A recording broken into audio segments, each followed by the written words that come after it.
But any closing comments, Grace, as we wrap this up? The one thing, that I would love to touch on is a question you asked me earlier after the interview with the high school student about why you think so many youth are homeless.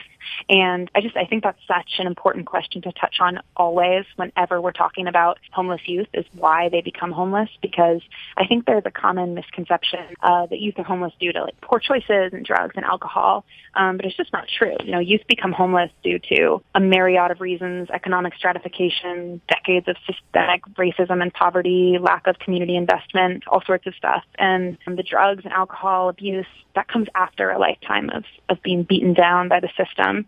And so I just think that we need to know and remember as a community that homeless youth are just like any other youth, only they don't have a safety net to support them. And they want, at age 18, exactly what you or I wanted at age 18. They want a college education and a career and a place to call home.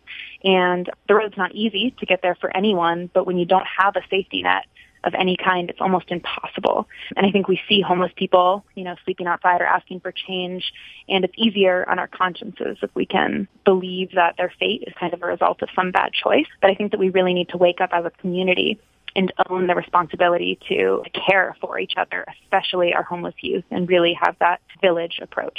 And we need to talk about it, and we need to do it with a sense of urgency. And I think that's been one of the scary things, is it's felt like we're kind of all sitting around this burning building talking about how we'll meet in 2 weeks to design an exit plan. But the building's burning. Kids are staying outside tonight, and we have to approach this with a sense of urgency and a sense of community collaboration. Yeah, Waking the Village, man. It's such a wonderful name for the organization you work for.